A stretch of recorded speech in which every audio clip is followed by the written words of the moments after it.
Welcome, dear viewers. For more exclusive, thrilling stories every week, join our membership. Sit back, relax, and sip your coffee. Enjoy. I never thought I'd still be working the graveyard shift at Buc-ee's on Highway 35, 30 miles south of Austin. My name's Marcus, and I've been manning this particular outpost for 3 years now.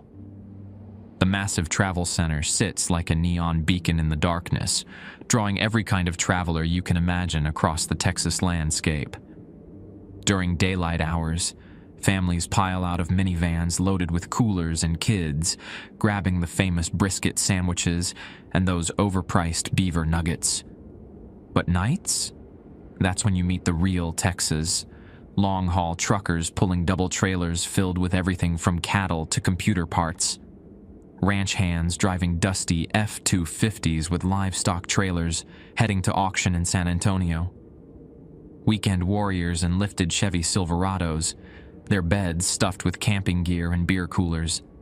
There's old Miguel, who stops every Tuesday around 2 a.m. in his weathered Ford pickup, buying the same exact items: 2 energy drinks, a bag of beef jerky, and a pack of Marlboro Reds. He tips his hat but never speaks, just nods and disappears back onto the highway. Then there's Sarah, a trucker from Minnesota who hauls frozen foods down to Mexico. She's got a mouth like a sailor and tells the best road stories I've ever heard while she waits for her logbook hours to reset. The strangest regular is probably Tommy Chen, who drives an immaculate 1979 Peterbilt with hand-painted flames down the sides. He claims he's been driving these highways since before I was born, which would make him impossibly old based on how young he looks. Tommy only stops during the deepest part of night, always buys exactly 13 items, and pays in cash that looks like it's fresh from the mint. But last Thursday, something different rolled into our lot. I was restocking the coffee station around 3:30 a.m. when headlights swept across the windows in an odd pattern, not the usual steady approach of a truck or car. This vehicle seemed to pause, then advance, pause again, like it was considering. A massive black pickup truck finally parked under the far edge of our lighting. Not black like most trucks you see on the road, but black like the space between stars. The kind of black that seems to absorb light rather than reflect it.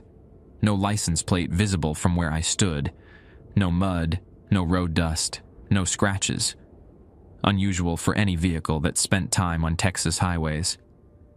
The driver sat motionless for nearly 10 minutes. Through the tinted windshield, I could make out only the outline of someone wearing what looked like a wide-brimmed hat pulled low. No movement, no engine noise after parking, just stillness. Finally, the door opened with a soft click that somehow carried all the way to the store. The driver emerged slowly, wearing a long coat despite the October heat. What caught my attention wasn't the coat or the hat, though. It was the mask. A simple white medical mask, the kind everyone wore during COVID. But something about it felt wrong. Maybe it was how perfectly clean it looked, or how it seemed to catch the fluorescent light in a way that made it almost glow. The driver, I couldn't tell if it was a man or woman, walked with measured steps toward the entrance, never looking left or right, never acknowledging the security cameras. I pretended to be busy with inventory as they entered.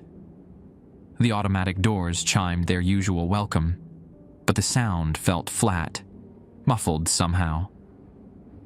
The person moved through the aisles without making any noise, no footsteps on the polished floor, no rustle of clothing. They selected items methodically: a bottle of water, a package of crackers, and a single banana. Nothing else. At the counter, they placed exact change on the surface without speaking. As I rang up the items, I tried to make eye contact, but the mask and hat cast shadows that seemed deeper than they should. "Have a good night," I said, handing over the receipt. They tilted their heads slightly, like an animal listening to a distant sound, then walked out the same deliberate way they'd entered.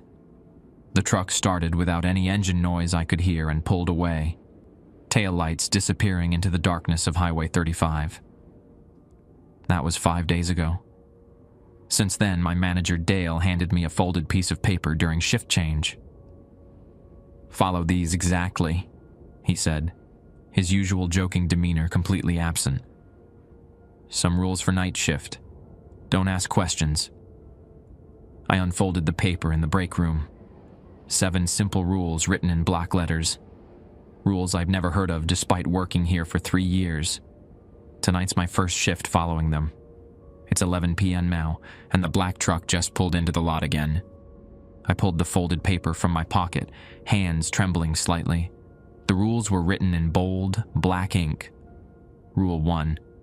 Never serve the customer in the white mask after 3:33 a.m. Rule 2. If someone orders exactly 13 items, charge them half price. Rule 3. The coffee machine in aisle 3 may drip red liquid between 2 and 4 a.m. Clean immediately. Rule 4. Do not acknowledge customers who cast no reflection in the security monitors. Rule 5. If you hear whistling from the truck lot, stay inside until it stops. Rule 6. Lock the cooler doors at exactly midnight. Do not open them until 6 a.m. Rule 7. If the same customer enters more than once in a single shift, only serve them the first time. The black truck sat motionless under the flickering security light. Through the window, I could see the driver hadn't moved. Same white mask, same wide-brimmed hat. It was 11:47 p.m. according to the register clock. I stuffed the rules back into my pocket and tried to focus on normal tasks. The store felt different tonight. Sounds seemed muffled, like someone had wrapped the building in cotton. Even the usual highway traffic noise faded to a distant whisper. At exactly midnight, I remembered Rule 6. I walked to the cooler section and turned each lock mechanism. The metallic clicks echoed louder than they should have. As I locked the beer cooler, something rattled inside. Something that definitely wasn't bottles. Back at the counter, I noticed the security monitors. 12 screens showing different angles of the store and parking lot. Most displayed normally, the bright interior, the scattered cars outside. But Monitor 7, which showed the main entrance, flickered every few seconds. During these flickers, the entrance area appeared different somehow. Older. The floor looked like aged concrete instead of polished tile. A customer entered at 12:23 a.m. Betty Rodriguez, a nurse from the VA hospital in San Antonio. She worked double shifts and always bought the same thing, a large coffee and 2 energy bars. Normal as could be. "Hey, Marcus," she said, yawning. "Quiet night?" "Pretty much." I rang up her items. "Drive safe out there." She headed for the door, then paused. "That truck out there, is that guy okay? He's been sitting there for like an hour." I glanced at the monitors. The black truck remained in the same position. "Yeah, he's taking a break." Betty shrugged and left. Through the window, I watched her walk to her Honda Pilot, right past the black truck. She didn't even glance at it, like it wasn't there. At 1:15 a.m., Tommy Chen pulled up in his flame-painted Peterbilt. But when he walked in, something felt off. He moved to the snack aisle and began selecting items: peanuts, a candy bar, chips, crackers, gum, a drink, another drink, cookies, jerky, mints, breath spray, energy bar, and finally a pack of gum. 13 items exactly. My stomach dropped. Rule 2. If someone orders exactly 13 items, charge them half price. "How's the road tonight, Tommy?" I asked, scanning his items. "Roads are different after midnight," he said, watching me closely. "You learning that now?" The total came to $37.84. I entered a 50% discount, bringing it to $18.92. Tommy nodded approvingly and paid in those strangely crisp bills. "Good boy," he whispered, then left without another word. The next hour passed uneventfully until I noticed something dripping in aisle 3. The coffee machine, the old one they kept running for nostalgic customers, was leaking. But the liquid wasn't brown. It was dark red. Rule 3 flashed through my mind. I grabbed cleaning supplies and hurried over. The substance looked like coffee but smelled metallic, like pennies mixed with burnt rubber. As I wiped it up, more droplets fell, each landing with a soft plop that echoed strangely. The cleaning rag soaked up the liquid, turning burgundy. I used 3 rags before the dripping stopped. Instead of throwing them away, something made me put them in a plastic bag and hide them under the counter. I don't know why. At 2:17 a.m., the automatic doors chimed, and a man in a business suit walked in. Expensive clothes, perfectly groomed, but something nagged at me. I glanced at the security monitors. Monitor 4 showed him clearly browsing the magazines. Monitor 7 showed the same aisle. Empty. No reflection of the man in Monitor 7. Just the magazine rack and empty floor. Rule 4. Do not acknowledge customers who cast no reflection in the security monitors. The man approached my counter with a newspaper and a pack of gum. He stood there, waiting. I stared at my hands, focusing on reorganizing the receipt tape, anything to avoid eye contact. "Excuse me," he said. His voice sounded exactly like my father's. I kept sorting receipts. "Son, I'd like to buy these items." Still Dad's voice, perfectly reproduced. I gripped the counter edge, knuckles white. The man waited for 2 full minutes, then set the items down and walked out. When I looked up, he was gone. The monitors showed him disappearing through the doors, but Monitor 7 had never shown him at all. 3:28 a.m. 5 minutes before the rule about the masked customer would matter. The black truck hadn't moved. Its driver remained motionless behind the wheel. I checked the time obsessively. 3:30, 3:31, 3:32. At exactly 3:33 a.m., the truck door opened. The driver stepped out, straightened their coat, and walked toward the store. Each step seemed perfectly timed, landing on an invisible beat. The automatic doors opened, letting in a rush of cold air that shouldn't exist in October Texas heat. The figure approached my counter. Up close, the mask looked even stranger. Too smooth, too white, too perfectly fitted. No breath stirred the material.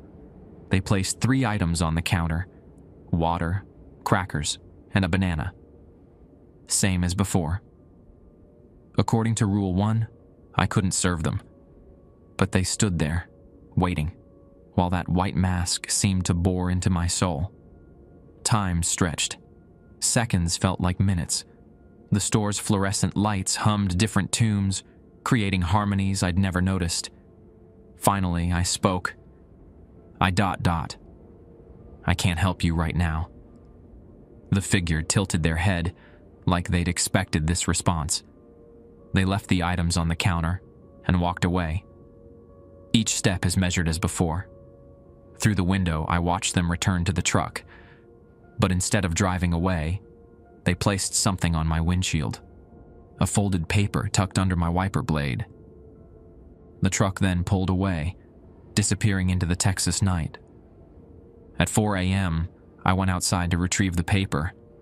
It was another list of rules, written in the same block letters. But these rules were different, and they had my name on them. I unfolded the paper with shaking hands. The handwriting was different this time. Not block letters, but flowing cursive that looked oddly familiar. "Marcus, you've done well following the first rules. Now come the real ones. These apply only to you. Personal Rule 1. When you hear your mother's voice calling from the walk-in freezer, do not answer. Personal Rule 2. If you see yourself on the security monitors, look away immediately. Personal Rule 3. Your shift ends at 6 a.m. Do not leave before then, no matter what happens. Personal Rule 4. The phone behind the counter will ring 3 times between 4 and 5 a.m. Answer on the 4th ring. Personal Rule 5. Someone will offer to take your shift early. Refuse them. I stared at the paper until the words blurred. How did this person know my mother's voice? How did they know these specific details about my life? Back inside, I tucked the new rules into my wallet. The store felt heavier now, like the air had thickened into syrup. Every shadow seemed deeper, every reflection distorted. At 4:07 a.m., Miguel arrived in his Ford pickup. But something was wrong. Instead of his usual 2 energy drinks, jerky, and cigarettes, he bought a single lottery ticket. He paid with a $20 bill that smelled like flowers. "You should go home," he said quietly, avoiding eye contact. "This isn't your fight." Before I could respond, he walked out, leaving his change on the counter. Through the window, I watched him drive away faster than his truck should have been capable of. 4:23 a.m. The phone rang. Once, twice, 3 times. I reached for it but stopped. Personal Rule 4. Answer on the 4th ring. 4th ring. I picked up. Static filled the line, punctuated by what sounded like breathing, then a woman's voice crackling through interference. "Baby?" "Marcus, baby, is that you?" My mother. Exactly like she sounded before the cancer took her voice, before the chemotherapy made her whisper, before she died 2 years ago. "I'm so cold, Marcus. I'm trapped in here. Please let me out." Personal Rule 1 blazed in my mind. When you hear your mother's voice calling from the walk-in freezer, do not answer. "I know you can hear me," the voice continued. "Remember when you were 7 and you got lost at Zilker Park? I found you by the playground. I promised I'd always find you." The voice was perfect. Every inflection, every pause where she'd catch her breath. I started walking toward the back of the store before catching myself. "Marcus, please, I'm so cold. Just open the door." I hung up. The silence afterwards felt like judgment. Had I just abandoned my mother's ghost? Or avoided something wearing her voice like a cheap costume? At 4:45 a.m., I noticed something on monitor 3. A figure walking through the store. Male, average height, wearing the same Buc-ee's uniform I had on. Me. I watched myself on the screen, moving through aisles I wasn't in, stocking shelves I hadn't touched. The monitor me looked tired, older somehow. He moved systematically, efficiently, like someone who'd worked here much longer than 3 years. Personal Rule 2. If you see yourself on the security monitors, look away immediately. I forced my gaze to the counter, but peripheral vision caught the monitor me stopping at the camera, looking directly at it, direct at me. The face was mine, but wrong, too pale, eyes too wide, mouth turned down in permanent disappointment. I kept my head down for 10 minutes, reorganizing everything within reach. When I finally glanced back, the monitor showed only empty aisles. 5:15 a.m. brought Sarah, the trucker from Minnesota. But she looked different. Her usually bright demeanor was gone, replaced by something hollow.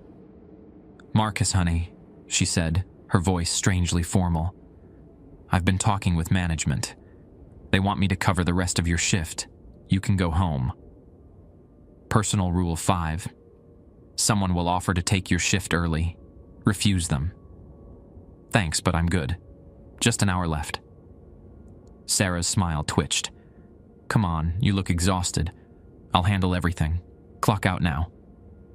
"Really, I appreciate it, but I need to finish my shift." Her expression darkened. "Marcus, this isn't a request. Management wants you gone, now. Call Dale if you want, I said, trying to keep my voice steady. I'm staying until 6. Something flickered across Sarah's face. Anger, frustration, then resignation. Fine, she said, but don't say I didn't warn you. She left without buying anything, which had never happened before.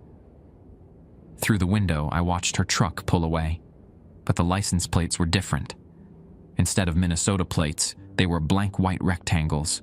5:30 a.m., 30 minutes left. The store began to change. Subtle at first, products on shelves rearranging themselves when I wasn't looking. The Buc-ee's merchandise display shifted from t-shirts to items I didn't recognize. Snow globes containing miniature gas stations, keychains shaped like tiny white masks, coffee mugs with my face printed on them. The security monitors showed increasingly wrong images. Monitor 5 displayed the store from an angle that shouldn't exist, looking down from the ceiling. Monitor 8 showed the parking lot, but with different cars. Vehicles that looked decades old, rusted, some with their doors hanging open. 5:45 a.m. I found myself humming a song I'd never heard before, something with 7 distinct notes that repeated endlessly. When I realized what I was doing, I bit my tongue hard enough to taste copper. The automatic doors chimed, and a woman entered. She moved with precise steps, her high heels clicking against the tile in a rhythm that matched my humming. As she approached, I saw her face. My mother, but not as I remembered her. This version was younger, maybe 30 years old, wearing a white dress that seemed to move independently of any breeze. Her hair was perfect, her skin unmarked by illness. "Marcus," she said, and her voice was exactly as I'd heard on the phone. "Let's go home together." She extended her hand. Her fingernails were painted white, and her wedding ring caught the fluorescent light like a tiny star. "I'm not ready," I whispered. "You don't have to be. Just take my hand." I wanted to. God, I wanted to. The pain of losing her had never faded, just learned to hide better. Here she was, whole and healthy, offering to take away 3 years of grief. But something about her eyes was wrong. They held too much knowledge, too much sadness for someone her apparent age. And when she blinked, darkness lingered beneath her eyelids longer than it should. "I can't," I said. Her expression didn't change, but disappointment radiated from her like heat from asphalt. "I understand," she said softly, "but I had to try." She turned and walked away, her heels echoing with each step. At the door, she looked back. "I'm proud of you, baby. You're stronger than I was." The doors closed behind her. I checked the monitors.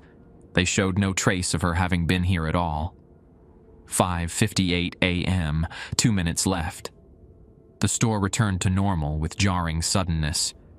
Products snapped back to their proper places. Security monitors showed standard views. The oppressive atmosphere lifted like fog burning off in morning sun. 6 a.m. exactly. Dale walked through the doors in his standard manager uniform, coffee in hand, looking utterly ordinary. "Morning, Marcus. Quiet night?"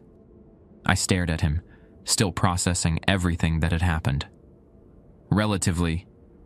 "Good. Good. Go ahead and clock out. Jenny's here for the morning shift." I gathered my things slowly, checking the monitors one last time. Everything normal. No sign of the strangeness from the past 7 hours. As I walked to my car, I noticed something on my windshield. Not a note this time, but a single black feather held in place by my wiper blade. I drove home in silence, but couldn't shake the feeling that tonight had been a test, and somehow I had passed. I barely slept that day. Every time I closed my eyes, I saw the security monitor version of myself staring back, or heard my mother's voice pleading from somewhere cold and dark. By 10 p.m., I was back at the store, keys jingling in my shaking hands. Dale was still there, finishing paperwork. He looked up when I entered, and something passed over his face. Relief, maybe, or resignation. "Marcus, good. You came back. Did you think I wouldn't? After the first night with the rules, some people don't. They find other jobs, leave town, pretend none of it happened." He stood, gathering his things. "You did well yesterday, following them exactly. Where do the rules come from?" Dale paused at the door. "That's not for me to say, but I will tell you this. Everyone who's worked nights here eventually gets their own set. Some people fight them. Those people." He shook his head. "Just follow the rules, Marcus. They're not meant to hurt you." He left me alone with questions multiplying like bacteria. The first few hours passed quietly. Normal customers, normal transactions. Old Miguel came by as always, buying his usual items, but this time he looked me directly in the eye. "You're still here," he said. "Where else would I be?" "Some places are doors," he said cryptically. "You chose not to walk through. That means something." At 1:30 a.m., Tommy Chen arrived, but his truck looked different. The flame paint job was faded, like it had aged decades overnight. He bought exactly 13 items again, but these were completely different from his usual selections. Birthday candles, matches, a bottle of red wine, children's birthday cake mix, vanilla extract, food coloring, plastic forks, paper plates, napkins, a disposable camera, balloons, ribbon, and a congratulations card. "Whose birthday?" I asked, applying the half-price discount. "Mine," he said. "Every night is my birthday now." He paid with those crisp bills, but this time I noticed the dates. They were all from 1979. Perfect condition, like they'd been printed yesterday. "How long have you been doing this run, Tommy?" He smiled, and I saw his teeth were wrong, too white, too uniform, like dentures made for someone else's mouth. "Since my truck was new, since this stretch of highway opened, since they built this store." He gathered his bags. "Some of us chose to stay in the loop. Others get chosen for it." After he left, I found myself checking the local traffic reports on the computer. Highway 35 through this section had been completed in 1967. Buc-ee's had opened this location in 1982. Tommy's truck was a 1979 model. The math didn't work. 2:47 a.m. brought an unusual customer, a woman in her 60s wearing a Lubbock High School class ring and carrying a purse that looked like it belonged in a museum. She moved slowly, methodically, selecting items with the kind of precision that suggested ritual. She bought 7 items: a bottle of water, a bag of peanuts, a candy bar, a local newspaper, a pen, an envelope, and stamps. At the counter, she opened the newspaper, read something that made her frown, then wrote a short letter. She sealed it in the envelope, addressed it in careful cursive, and applied a stamp. "Could you mail this for me, honey?" she asked, handing me the letter. The address read, Marcus Chen, Buc-ee's Travel Plaza, Highway 35, Austin, Texas. My address. My name, but the last name was wrong. "Ma'am, I think there's been a mistake. This has my first name, but..." "No mistake," she said firmly. "You'll understand when you need to." She left cash on the counter and walked out. Through the window, I watched her get into a car that looked like it was from the 1950s, mint condition, but somehow dusty. The license plate read, Memory. I held the letter up to the light. Inside, I could make out handwriting, but couldn't read the words. Something told me not to open it yet. At 3:15 a.m., the coffee machine in aisle 3 started dripping again. Red liquid, same as before. But this time, I noticed something else. The droplets weren't random. They were forming a pattern on the floor. Letters. Marcus. I cleaned it quickly, but the letters reappeared immediately. Different this time. Your turn, I cleaned again. The droplets stopped, but a new message had formed. CHOOSE. The automatic doors chimed. I looked up to see someone in a Buc-ee's uniform walking in. Male, my height, my build. As he got closer, I realized with growing horror that it was me. Exactly me, down to the small scar on my left hand from a childhood accident. But this version looked tired in a way that went beyond losing sleep. His eyes held a weariness that seemed to span years. He moved like someone who'd been walking the same path for far too long. Finally, he said, his voice exactly mine, but somehow older. I was wondering when you'd show up. The security monitors didn't show him at all. Personal rule 2, I whispered. Don't look at myself in the monitors. Smart, the other me said. But this isn't a monitor, is it? This is face to face. What do you want? To go home, to sleep, to stop walking this loop. He gestured around the store. Do you know how long I've been here? How many nights I've served the same customers, followed the same rules, pretended everything was normal? I don't understand. You will. See, here's the thing about loops, Marcus. Someone has to walk them. Someone has to keep the store running, serve the customers who aren't quite customers, follow rules that aren't quite rules. He smiled, and it was my smile, but wrong. I've done my time. Now it's your turn. That's not how it works. Isn't it? Look at Tommy Chen. Look at Miguel. Look at everyone who comes here regularly. We're all in loops, Marcus. The question is whether you choose yours willingly or get trapped in it accidentally. He reached into his pocket and pulled out a set of keys. My keys, but these were tarnished, worn smooth by endless use. Take them. Take my place. I'll walk out that door, and you'll never see me again. You'll work the night shift forever, but you'll be part of something bigger, something that keeps the balance. And if I refuse, then we'll keep running into each other, night after night, until one of us breaks, or until you finally understand that this is inevitable. I stared at the keys. They seemed heavier than they should, like they were made of something denser than metal. Why me? Because you followed the rules. Because when the loop tested you, with your mother, with your own reflection, with every temptation to leave early, you stayed. That kind of dedication is rare. The others who work here, they're just doing a job. You're doing something more. The clock above the register read 3:33 a.m. The doors chimed again.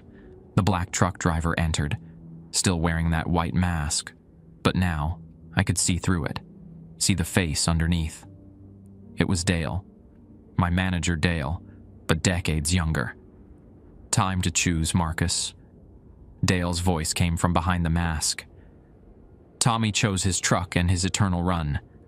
Miguel chose his Tuesday routine. The lady with the letter chose to remember things that were lost. What about you? I chose to manage this place, to guide each new night shift worker through their first encounters with the rules, to make sure the balance is maintained. The other me stepped closer. It's not a bad existence, Marcus. You'll get to help people, strange people, people caught between worlds, but people nonetheless. You'll be part of a network that spans the highways, the truck stops, the spaces between normal places. And if I walk away? Now? Dale answered. Then someone else will take your place. Someone who might not follow the rules as well. Someone who might let the balance tip. I looked at the letter in my hand. The woman had said I'd understand when I needed to. Now felt like the time. I opened it. The handwriting was shaky but clear. Marcus, my dear grandson. If you're reading this, you found your place in the web. Your grandmother chose to remember the highways as they were, before they became something else. Your grandfather chose his truck and his route. Now you must choose your role. There's no shame in walking away, but remember, everyone connected to this place has a part to play. Choose wisely. With love, Grandma Chen. Chen. Like Tommy Chen. Like the address on the envelope. Tommy is my grandfather, I said, understanding flooding through me. Was, Dale corrected. Now he's something else. Something that maintains the connections between places like this. The question is, what do you want to become? The other me held out the keys again. They caught the fluorescent light and seemed to pulse with their own inner glow. I need time to think. You have until dawn, Dale said. But remember, the choice will be made one way or another. The loop needs someone to walk it. 4 a.m., 2 hours left. I slipped the letter into my pocket next to the rules. The other me sat down behind the counter, and for a moment we were both there. Two versions of the same person, separated by time and choices. It's peaceful mostly, he said. The customers are rarely hostile. The rules make sense once you understand what they're protecting, and you get to be part of something larger than yourself. But I'll never leave. Define leaving. Your body will stay here, but your purpose will extend across every highway, every truck stop, every place where the strange travelers need shelter. Outside, the black truck waited patiently, its driver watching through dark windows. The choice was mine. But first I had to survive the rest of the night. The next hour passed in surreal calm. My other self sat behind the counter, humming that 7-note tune I'd caught myself singing the night before. He seemed content, almost meditative, like someone who'd finally found peace after a long struggle. Dale removed his mask and hung it on a hook behind the register I'd never noticed before. Without it, he looked ordinary. Tired middle management, graying hair, coffee stains on his shirt. But his eyes held depths that spoke of years spent managing more than just a convenience store. You have questions, he said. Thousands. Ask the important ones. Time's limited. How long has this been going on? Depends how you measure. The network of strange travelers has existed since the first roads connected distant places. But this specific location? Since 1982, when we opened. That's when the confluence became strong enough to require management. Confluence. Places where different realities touch. Highway intersections, truck stops, airports, anywhere people from different worlds might meet. Most are minor, barely noticeable. This one's significant enough to need rules. A customer entered, a young woman in scrubs, probably coming off a hospital shift. She moved normally, bought coffee and a breakfast burrito normally, paid with a normal credit card. When she left, I realized how much I'd missed ordinary interactions. Not everyone who comes here is strange, I asked. Most aren't, Dale said. Maybe 1 in 20 are traveling between places that don't quite exist. But their presence affects everything. Like drops of food coloring in water. You need very little to change the whole glass. My other self spoke up. The rules exist to keep both types of customers safe. Normal people need protection from seeing too much. The others need protection from being seen too clearly. What happens to people who break the rules? Dale's expression darkened. Depends on the rule. Minor ones, like serving the masked customer after 3:33, just create complications. Major ones can unravel someone's connection to their original reality. They become like Tommy, or Miguel, or any of the regulars. Stuck in loops, serving a function in the network. And they're happy? Happy might not be the right word. They're fulfilled, they have purpose, but they can't leave, Another customer entered, an elderly man in overalls buying motor oil and a pack of crackers. Normal transaction, normal interaction. But when he left, I noticed his pickup truck had no license plate at all, just a blank metal rectangle.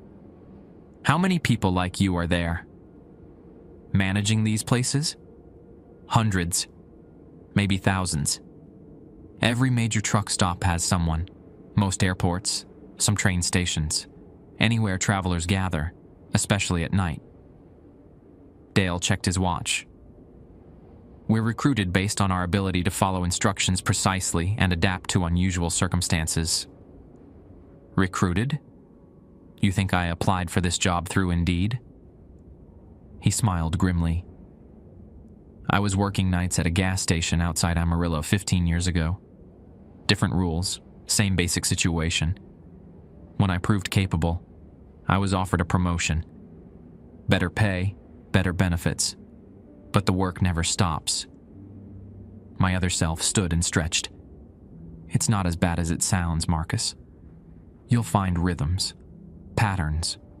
The strange customers become familiar. You'll look forward to tell me stories, Miguel's silent nods, even the coffee machine's color changes. But I'll never see my family again, my friends. You'll see them, Dale said. Just differently. Time moves strangely in the network. A night here might be minutes in the outside world, or it might be days. You'll age slower. Your relationships will adjust. 5:17 a.m., less than an hour left to decide. Can I visit other locations? See other parts of this network? Eventually, after you've proven stable, you can travel between nodes, meet other managers, other chosen workers. Some people enjoy the community aspect. A phone rang, not the store phone, but a cell phone in Dale's pocket. He answered quickly. Yes? I see. How many? Understood. He hung up and looked troubled. Problem. There's been an incident in Oklahoma. A night manager broke protocol, trying to document everything with a camera. The local confluence is destabilizing. We might need to relocate some of the travelers. Relocate? People like Tommy, Miguel, the letter lady. Sometimes they need to move between locations to maintain balance. It's disruptive but necessary. The doors chimed and a familiar figure entered. The woman who'd given me the letter. But she looked different now, younger, wearing modern clothes instead of vintage ones. Mrs. Chen, Dale greeted her. Is it time? Nearly, she said, approaching the counter. She smiled at me, and I could see the family resemblance clearly now. Hello, grandson. You're really my grandmother. Was, American, will be.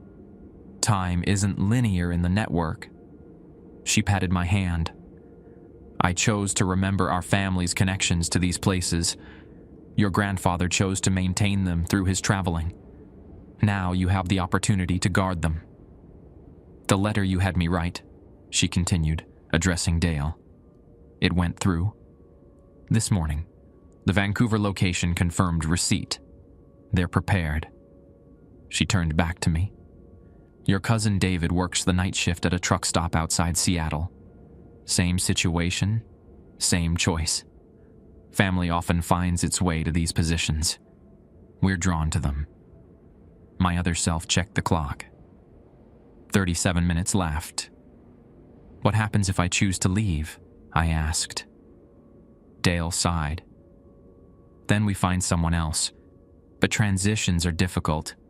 The customers sense changes in management. Some of them don't handle it well. And honestly, Marcus, you're already deeply involved. The rules have been working through you for 2 nights. That connection isn't easy to sever. Meaning? You might leave physically, but part of you would remain here. You'd find yourself driving past at odd hours, remembering customers you'd never met, humming songs you'd never heard. It would pull at you until you either came back or went mad. That's not really a choice then. It's as much choice as anyone gets in life, my grandmother said gently. The question isn't whether you'll be part of something larger than yourself. Everyone is, in some way. The question is whether you'll choose your role consciously or let it happen to you. Another customer entered, a trucker I'd never seen before, buying supplies for the road. But as he paid, I noticed his name tag, David Chen, my cousin. But this version looked older, wearier, like he'd been traveling much longer than any normal person should. Marcus, he looked surprised to see me. I didn't know you were working here.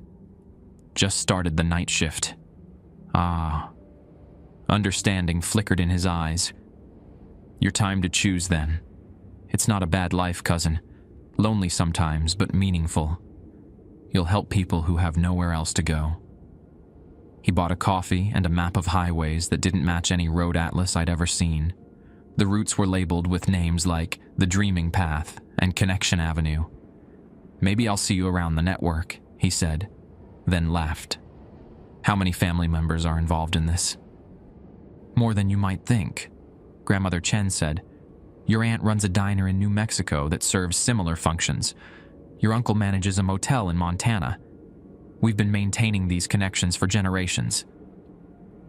5:45 a.m. 15 minutes.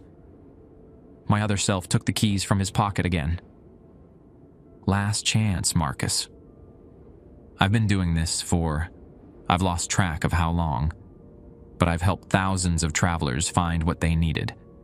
Some were lost souls looking for peace. Others were beings from different realities seeking safe passage. All needed someone to follow the rules, maintain the balance.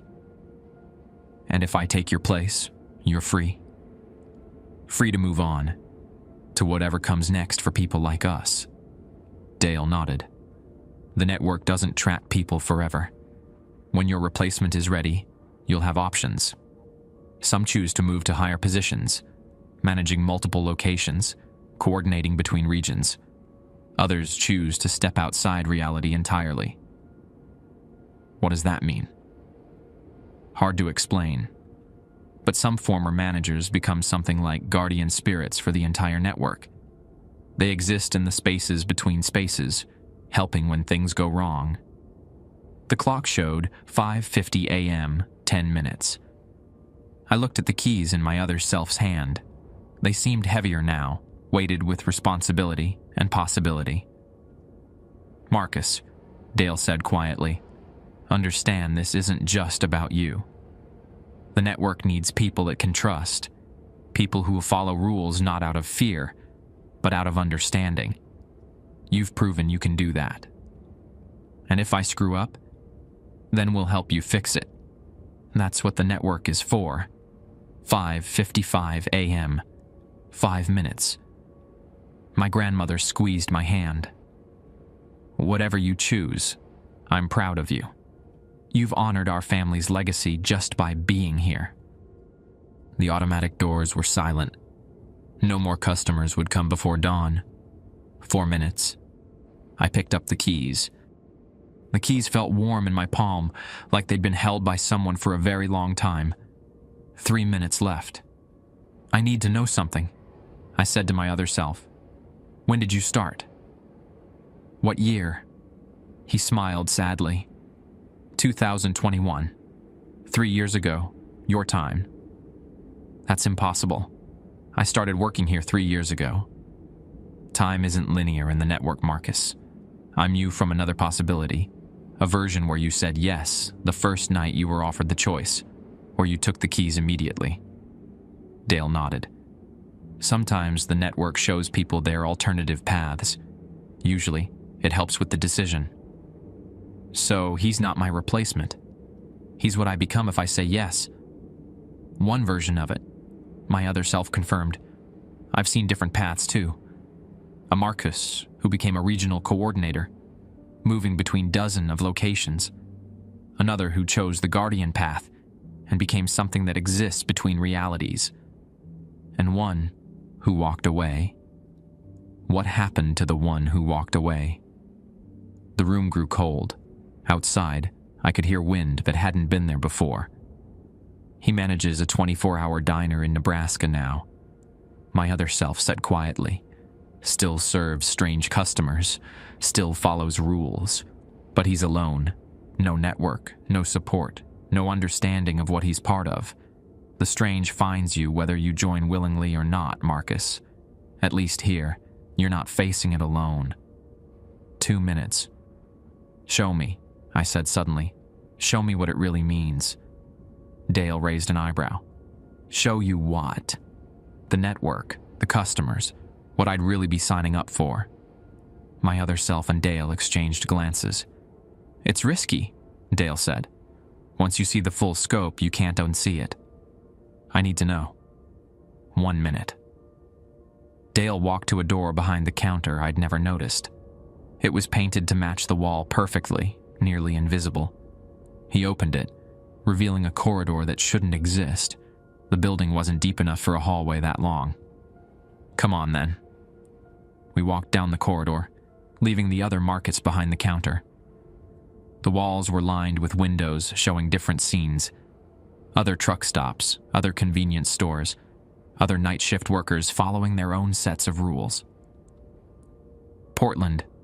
Dale pointed to one window.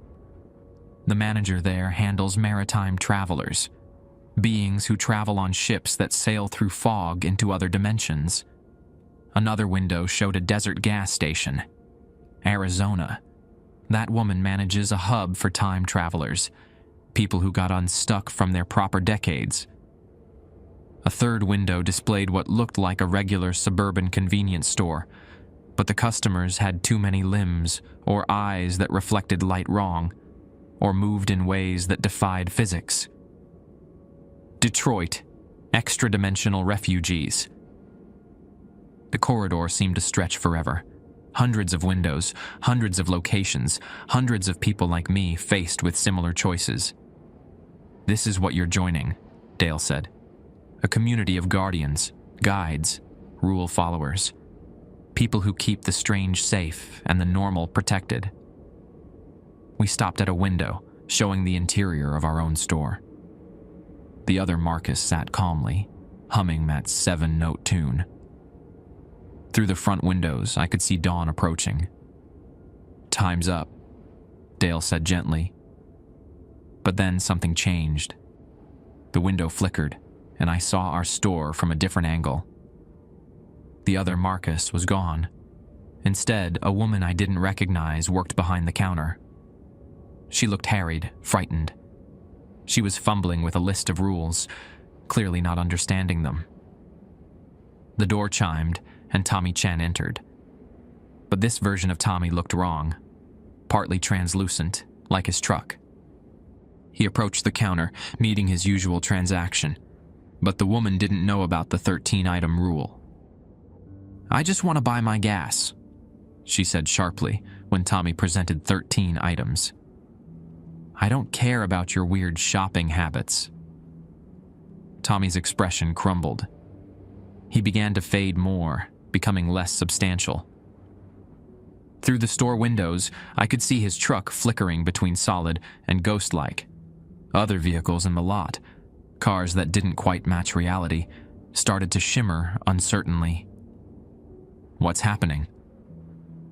This is what occurs when someone unprepared takes your position, Dale explained. The rules aren't arbitrary, Marcus. They maintain connections for beings who exist partially in our reality, without proper management. Miguel's truck pulled up, but it was fading too. The old man stumbled out, looking confused and lost, like he couldn't remember why he was there.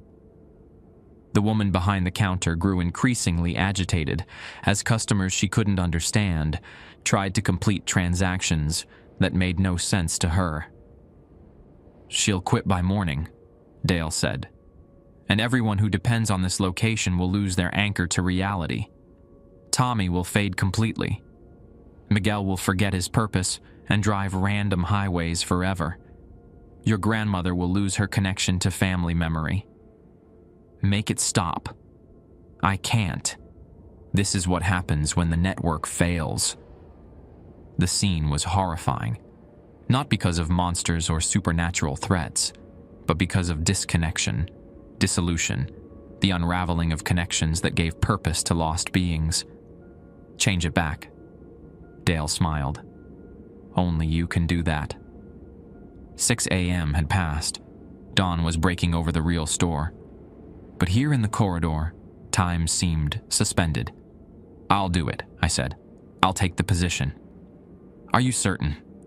Once you take those keys, your old life ends. You become part of something much larger. I'm certain.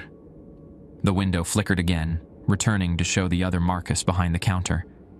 He looked up, directly at us, and nodded. We walked back down the corridor. Each window now showed successful operations, managers who understood their roles, customers finding what they needed, rules being followed that kept multiple realities safely separated. At the door to our store, Dale paused. One last thing. The keys don't just give you access to this location. They connect you to every node in the network. You'll know when others need help. You'll feel disruptions across the system. Sometimes you'll be called to travel, to help stabilize other locations. I understand. And eventually you'll train your own replacement. Probably family. The network tends to run in bloodlines. Your children, if you have them, will grow up understanding both worlds. We stepped back into the store. The other Marcus stood and extended the keys. Thank you, he said simply. I've been tired for so long. I took the keys. They were heavier than any keys should be and warm like living things. The moment they touched my palm, information flooded my mind. I could sense every truck stop and highway convenience store in the network. Hundreds of lights in my consciousness, most steady, a few flickering with minor problems. I felt the presence of other managers, Dale in his oversight role, my cousin David in Seattle, my aunt in New Mexico. But most of all, I felt the travelers. Thousands of them, beings from other realities, other times, other possibilities, all using the network to move safely between worlds. Without us, they would be lost, trapped, or dead. The other Marcus began to fade, not disappearing exactly, but becoming less, like he was stepping sideways into a dimension I couldn't see. Will I see you again? Perhaps. In dreams, sometimes former managers visit, to offer advice or just to check in. He smiled, and for the first time, he looked truly at peace. Take care of them, Marcus. They need us. He faded completely. Dale handed me a new name tag. Marcus Chen, Night Manager. Below it, in smaller text, Network Node 47B, Central Texas Region. There's an apartment upstairs, he said. Network housing.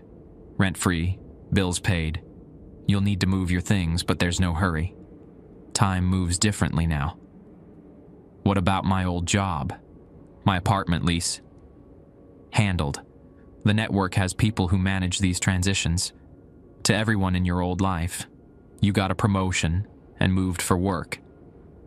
They'll miss you, but it won't seem strange. The phone rang. I answered automatically. Buc-ee's, Highway 35, Marcus speaking. Node 47B. This is Node 23A in Oklahoma. We've got a Code 7 situation here. Can you spare some travelers for the evening? I found myself understanding the terminology instinctively. How many and what type? 3 time slips and a reality refugee. They just need safe passage to the western nodes. Send them through. I'll have rooms prepared. Thank you, 47B Central Dispatch out. I hung up. Dale was grinning. Natural talent. It usually takes new managers weeks to handle network calls confidently. The store felt different now. More spacious, like it had grown rooms I couldn't see but somehow knew existed.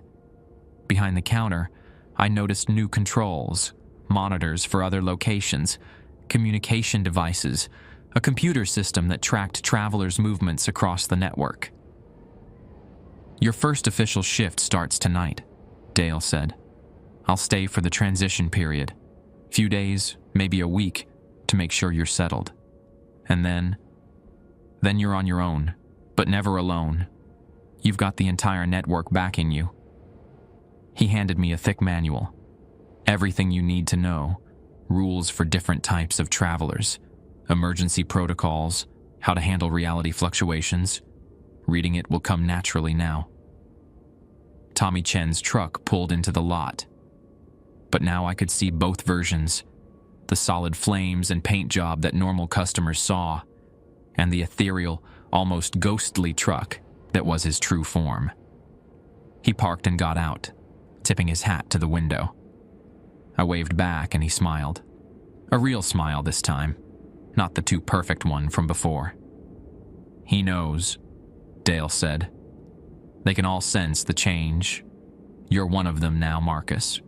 Guardian and guide for anyone who travels between worlds." Miguel's truck followed Tommy's. In the passenger seat, I could see a faint outline of a woman, probably his wife, lost decades ago but still traveling with him on his eternal Tuesday route. The letter lady, my grandmother, materialized in the parking lot without a vehicle, simply stepping out of a shadow that fell wrong on the asphalt. She walked to the door, entered, and approached the counter. "Ready for your first official customer as network manager?" I straightened my new name tag. "What can I get you today, Grandma?" "Just a coffee, dear, and a chance to welcome you properly to the family business." As I poured her coffee, I realized this wasn't an ending at all. It was the beginning of the strangest, most important job I'd ever have. Outside, dawn had fully broken. But for travelers between worlds, night never really ends, and neither would my shift. The next week blurred past in a constant stream of learning. Dale stayed true to his word, guiding me through the intricacies of network management while I adapted to my new reality. Days meant nothing now. Time moved according to the needs of travelers, not the rotation of the earth. I lived in the apartment upstairs, a space that seemed to expand based on necessity. Some days it was a simple studio. Other days I'd find additional rooms. A library when I needed to research an unusual traveler. A workshop when someone required custom solutions to reality problems. A communications center during network emergencies. My favorite addition was the observation deck that materialized on my 4th day. It overlooked the highway, and from it I could see the true nature of traffic through our section. Normal cars and trucks shared the road with vehicles that existed in probability rather than physics. A stagecoach that appeared every full moon, carrying passengers in period dress. A bus with windows showing different seasons outside each one. Motorcycles ridden by figures who cast shadows of wings instead of wheels. The phone calls from other network nodes came regularly. Node 78F in Montana needed advice on handling a pack of wildlife that had learned to slip between dimensions. Node 12C in Vermont reported temporal distortions around their location, customers arriving before they'd left home. Each call taught me something new about the scope of what we managed. But it was the regular customers who taught me the most. Tommy Chen shared stories of his route, which spanned not just geography, but time itself. He transported memories between locations, carrying news from nodes in the 1960s to others in the 2040s. His truck's cargo bay contained items that changed depending on when he opened it. Sometimes crates of vintage motor oil, sometimes holographic maintenance manuals for vehicles that hadn't been invented yet. "The road exists wherever someone needs to travel," he explained during one of his Tuesday visits. "Your grandfather understood that. Geography is just one way to organize reality." Miguel proved equally enlightening, His Tuesday route wasn't arbitrary. He was collecting prayers, carrying them from rural churches to urban ones, ensuring that faith found its way to people who needed it most. His wife, the woman I sometimes saw in his passenger seat, had died in 1987. But love, he told me, creates its own highways between worlds. "She comes with me to help," he said in his rare moments of speaking. "Death doesn't end a route, just changes the passengers." The letter lady, Grandmother Chen, visited frequently, bringing messages between family members scattered across the network. She existed partially outside time, which allowed her to deliver letters between past and future generations. "Your great-great-granddaughter will work node 156-H in 2089, she informed me cheerfully while I processed her weekly stamp purchase. She sends her regards and a warning about accepting packages from the purple-eyed travelers. Purple-eyed travelers? You'll know them when you see them. Probably next year. Don't worry, your training will cover it. New customers appeared regularly. A woman named Janet who traveled between locations selling books that contained stories from parallel worlds where literature had evolved differently. A teenager named Alex who moved reality-sick refugees to locations where their particular form of existence was more stable. An elderly man who never gave his name, but spoke perfect English with an accent from a country that didn't exist on any map. Each required different handling, different applications of the rules, different levels of understanding and discretion. The strangest was probably Dr. Catherine Voss, a physicist from a reality where science had developed along paths that made magic possible. She arrived every other Friday, precisely at 2:17 a.m., in a vehicle that looked like a cross between a car and a laboratory. "I'm studying confluence points," she explained during her first visit. "Places where multiple realities intersect. Your location is particularly stable, well managed. I'd like to set up monitoring equipment if you don't mind." I cleared it with Dale, who checked with regional coordination. The approval came back with a note. Dr. Voss has helped stabilize 17 nodes across the system. Full cooperation approved. Her equipment, when installed, looked like a cross between scientific instruments and wind chimes. She assured me they wouldn't interfere with normal operations or customer experiences. What they did do was sing, low harmonic tones whenever travelers from distant realities passed through. "Each reality has its own frequency," she explained. "The chimes help me map the local multiverse. Fascinating stuff." One week into my tenure, I received my first emergency call at 3:33 a.m. The time had become significant in ways I was still learning. "Node 47B, this is Central Dispatch. We've got a level 5 reality breach near your location. Can you provide emergency services?" "What kind of services?" "Multiple travelers displaced from a collapsing pocket dimension. Approximately 20 individuals needing immediate stabilization and redistribution." I looked around the store. 20 people? I don't have room for 20 people. "Check your back room." I walked to the rear of the store. Behind the usual storage area, a new door had appeared, leading to what looked like a small hotel lobby, complete with registration desk and a corridor lined with doors. "Emergency housing unit is now active," Central Dispatch confirmed over the radio. "First arrivals in 10 minutes. They came through the front door in groups of 3 or 4. Families, individuals, couples holding hands. They looked human, but something about them suggested they weren't from our reality. Colors seemed more vivid around them, and they cast shadows that moved independently of their bodies. The first group approached my counter nervously. A man, woman, and 2 children, who appeared to be twins. "Excuse me," the man said in slightly accented English. "We were told to report to Node 47B for temporary housing." "That's right. I'm Marcus, the night manager. If you'll follow me, I'll get you settled." The emergency housing unit operated intuitively. As each family approached the registration desk, a room key would appear, along with a card detailing their specific needs, dietary restrictions, reality compatibility levels, optimal room temperature for their particular physics. The twins required a room where gravity ran at 0.7 Earth normal. A single woman needed an atmosphere with slightly more nitrogen.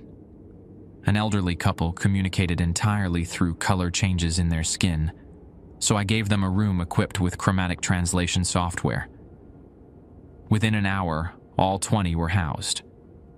The emergency unit provided everything they needed while Central Dispatch found permanent relocations. Some would go to nodes where their reality signatures matched better. Others would be helped to create new pocket dimensions, stable and safe. "You handled that well," Dale said.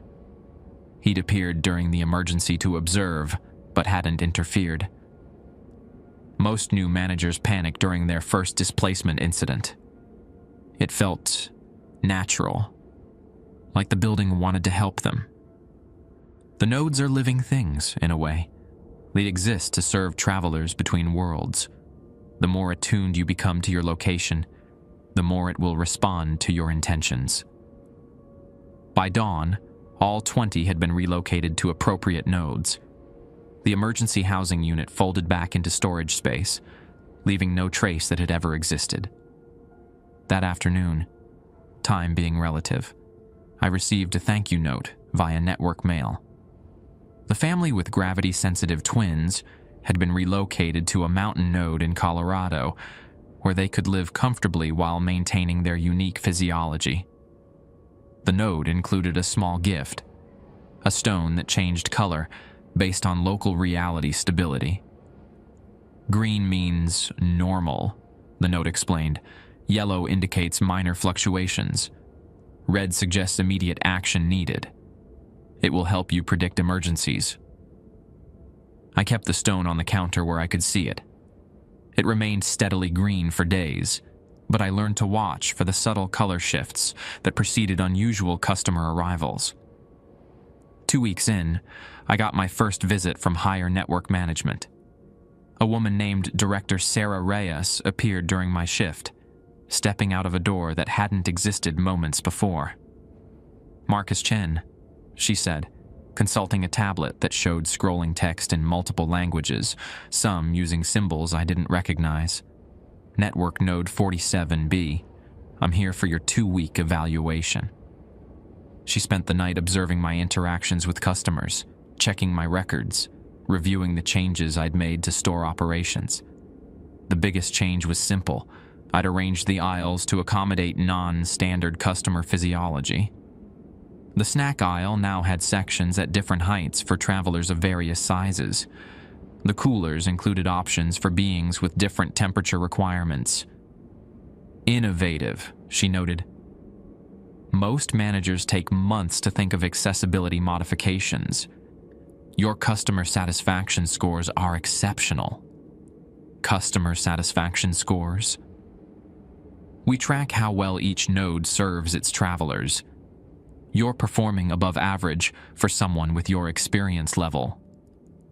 She made notes on her tablet. "Regional recommendation. Fast track for advanced training." "What kind of advanced training?" "Interdimensional diplomacy, temporal mechanics, reality stabilization techniques. The network has big plans for you, Marcus." Before leaving, she handed me an insignia, a small pin shaped like a highway sign, with symbols that seemed to shift when I wasn't looking directly at them. "Network Manager, Level 2, she explained. "Wear it with pride. You've earned it."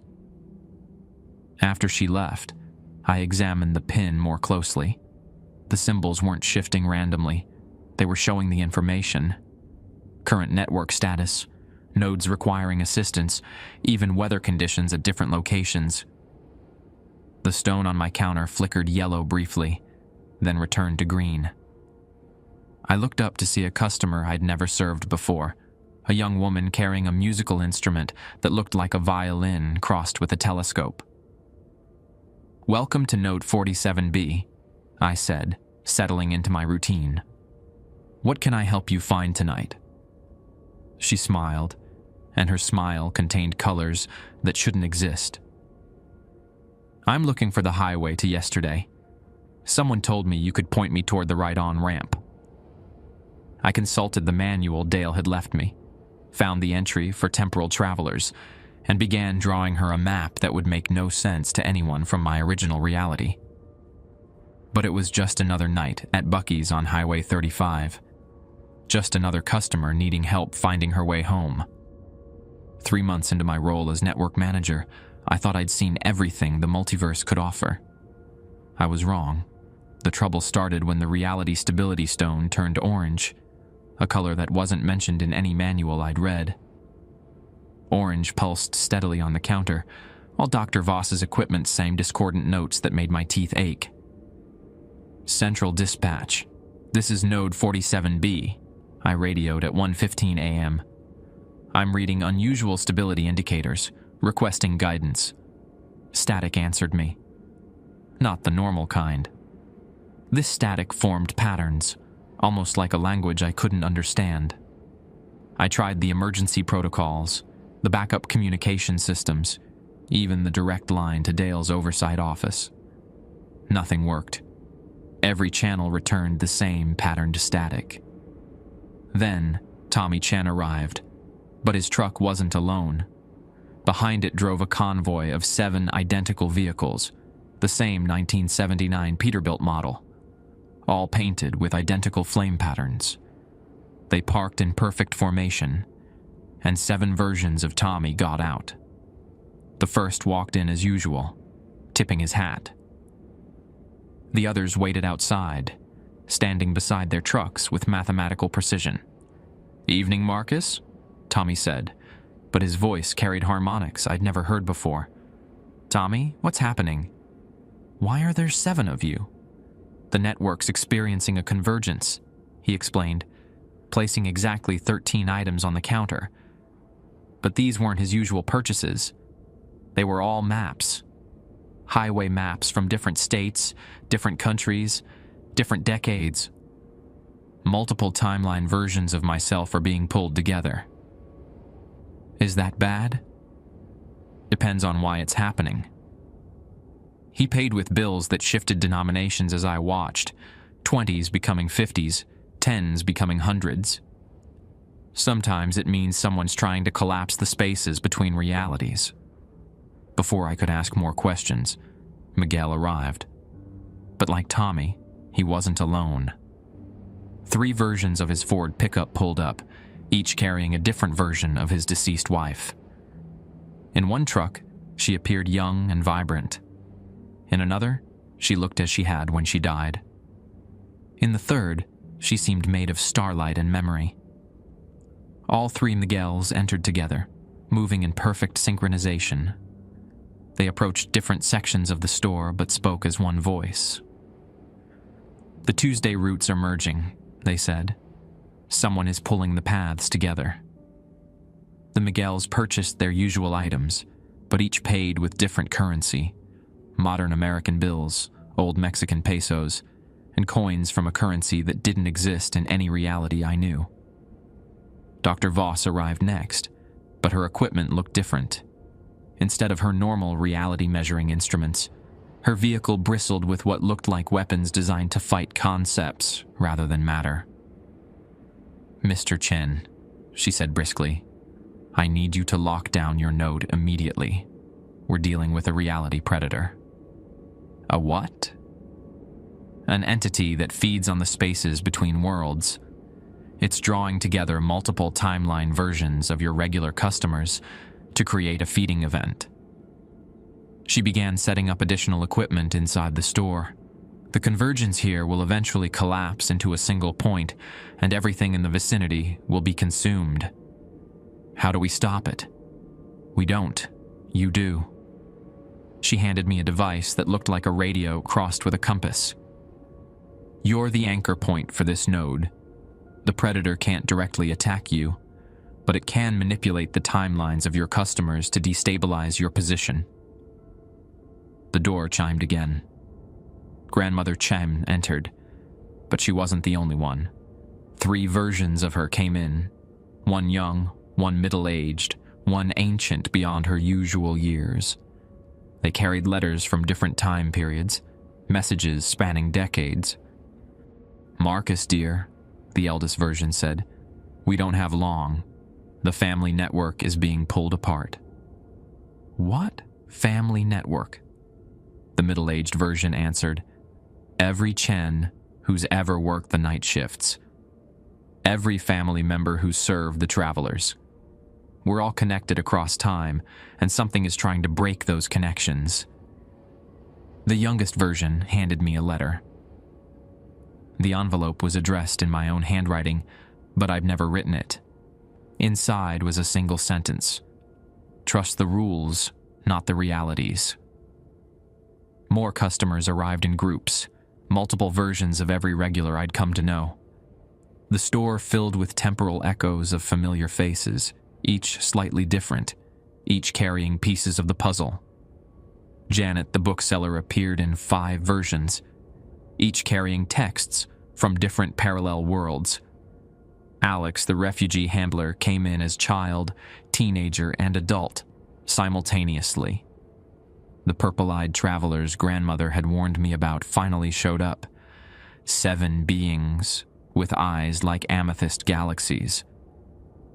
"The convergence is accelerating," Dr. Voss announced, monitoring her instruments.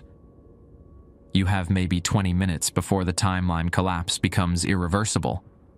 "What am I supposed to do? Nothing in the training covered this." "Check the manual," suggested one of the townies. "Not Dale's manual, the one the network itself provides." I looked around, confused. Then I noticed it. A binder I'd never seen before sitting on the back counter. It was thick, bound in materials that looked organic, and titled simply, "Emergency Protocols for Node Anchors." I flipped through pages that seemed to write themselves as I read.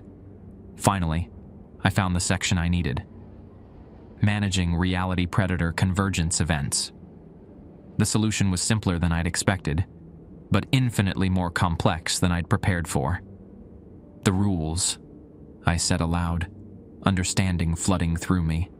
"I need to enforce the original rules, but on all timeline versions simultaneously." Dr. Voss nodded grimly. "The Predator is counting on contradiction between the different versions of your customers. If Tommy 1987 follows different rules than Tommy 2021, the paradox will tear the node apart." "But I'm just one person. How do I enforce rules on dozens of timeline-scattered customers?" "You're not just one person," the eldest grandmother Chen said. "You're the node anchor. You exist in all timelines as long as this location does." I felt it then. A stretching sensation, like I was being pulled in multiple directions at once. Suddenly, I could see through the eyes of myself in every timeline where Node 47B existed. Dozens of Marcuses, all facing similar convergence events across different realities. The rules weren't just guidelines anymore. They were physical laws within the node's sphere of influence. I could feel them like invisible strings connecting me to every customer, every version, every possibility. "Tommy," I called to all 7 versions at once. "You know the 13-item rule." All 7 nodded and began reorganizing their purchases, synchronizing across timelines. As they did, their trucks outside began to solidify, becoming more real, more stable. "Miguel," I addressed the 3 versions. "Tuesday routes, all of them." The 3 Miguels smiled and began moving through the store in their traditional pattern. But now all 3 wives could be seen clearly. The network of love and memory strengthening across realities. One by one, I enforced the rules on every customer, every version, every timeline. The coffee machine stopped dripping red liquid in all realities simultaneously. The cooler doors locked at midnight across every possible December 12th that existed. Customers without reflections disappeared from monitors in every timeline where they appeared. Dr. Voss's equipment began humming in harmony instead of discord. "It's working," she announced. "The convergence is stabilizing." But the hardest part came next. I could feel the reality predator's attention focusing on me directly. A presence like hunger given form, frustrated by its inability to feed on the contradictions it had expected. "You cannot prevent the collapse," a voice spoke directly into my mind. "I have consumed nodes far more established than yours." "Maybe," I said aloud, causing all my customers to look at me with concern. "But you haven't consumed this one, and you won't." I reached for the original rules, the 7 simple instructions Dale had given me that first night. But now I understood them on a deeper level. They weren't just safety measures. They were the fundamental constants that kept this location stable across all possible realities. Rule by rule, I reinforced them across every timeline simultaneously. With each rule I strengthened, the predator's influence weakened. Timeline versions of my customers began merging back into their primary selves. Not disappearing, but consolidating into more complete versions. Tommy's 7 trucks became one, but now his truck existed fully in multiple realities at once. Miguel's 3 versions unified, and his wife became a constant presence rather than a flickering memory. Grandmother Chen's timeline echoes resolved into a single form that seemed to contain all her ages at once. The orange pulse from the reality stone faded to green. Dr. Voss's equipment returned to its usual gentle melodies. The strange static on the radio channels cleared. "This is not over." The predator's voice faded like a distant echo. "The network has many nodes. But not this one," I said firmly. Dr. Voss began packing her enhanced equipment. "Impressive work, Mr. Chen. I'll need to file a report with central management. You've handled a Class 8 convergence event single-handedly. That usually requires a team of experienced anchors. I couldn't have done it without everyone here." "That's the point," Tommy said, now unified into his primary timeline self. "The network isn't just about rules and management, it's about community across impossible distances and times." As customers returned to their normal patterns, some leaving, others stocking up for their journeys, I felt a deep tiredness settling into my bones. Not physical exhaustion, but the kind of weariness that comes after holding reality together through sheer will. Dale appeared as the last of the duplicate customers faded back into their proper timelines. "Heard you had some excitement," he said, examining the neuronormal readings on various instruments. "Just another night at Buc-ee's," I replied, surprised by how true that felt. "Marcus," Dale said seriously, "what you did tonight, stabilizing the convergence event alone, that's beyond most network managers. Hell, it's beyond most regional directors. I had help. You had customers who trusted you to keep them safe across multiple realities. That trust is something you earned." Outside, the highway had returned to its normal state. Strange vehicles sharing the road with conventional ones, all traveling their appointed routes between worlds. My shift was ending. Dawn approached, bringing the promise of normal business hours, normal customers, normal transactions. But I knew now that normal was relative, and that somewhere in the multiverse, reality predators watched and waited for other nodes to destabilize. I locked the emergency protocols manual away, filed my incident report with Central Dispatch, and prepared for what I hoped would be a quieter night ahead. After all, I still had almost a century of strange customers to serve before I earned my own replacement. 5 years have passed since I took the keys to Node 47B, though time loses meaning when you exist across multiple realities simultaneously. The convergence event changed me, deepened my connection to the network in ways I still discover daily. I've trained 3 junior managers now, My cousin Lisa handles weekend shifts, a former Marine named Jackson covers holiday peaks. And surprisingly, my college roommate David found his way here after his life took an unexpectedly strange turn involving recurring dreams of truck stops. The store has evolved too. What started as a simple Buc-ee's now spans 3 separate buildings, connected by corridors that exist in folded space. Building 1 serves normal customers, families on road trips, truckers buying coffee, teenagers grabbing snacks. Building 2 handles the network travelers, with specialized departments for different reality types. Building 3 houses the administrative center and emergency response units. Dr. Voss set up a permanent research station here after our convergence event. She's mapped 17 different dimensional layers that intersect at our location and discovered that reality predators aren't the only threat to the network. We've dealt with time storms, dimensional parasites, and what she calls meaning vampires, entities that feed on the stories people tell. My grandmother still visits every Tuesday, bringing letters between family members scattered across the network. Last week, she delivered a message from my great-granddaughter in 2087, warning about something called the blank road that won't appear for another 30 years. Tommy Chen remains my most reliable customer, though his route has expanded significantly. He now carries more than memories.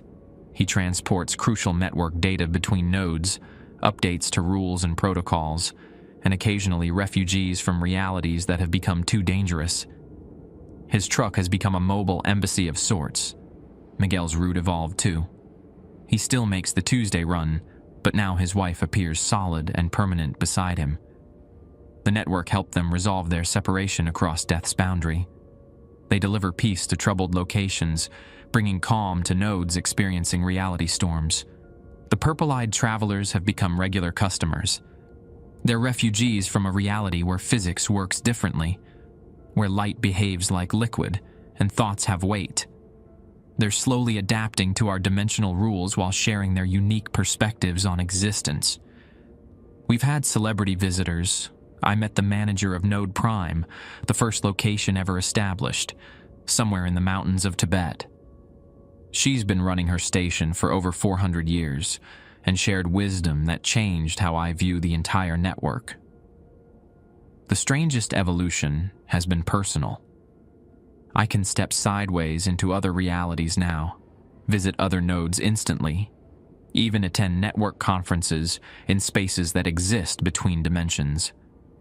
But I always return here, to Highway 35, to the place that chose me. Last month, I received orders to train my full replacement.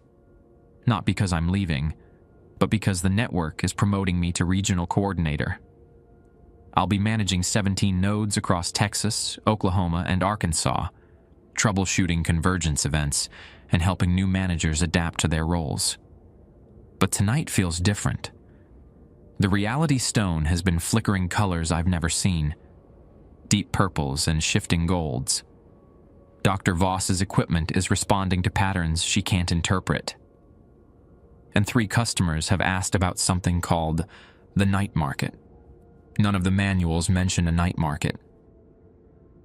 At 2:47 a.m., a vehicle I don't recognize pulls into the lot. It's not quite a truck, not quite a bus, but something that seems to shift between the two. The driver doesn't get out immediately. Instead, a woman emerges from the passenger side, elderly, wearing a coat that appears to be made of woven starlight. She approaches the store with measured steps, opens the door, and looks directly at me.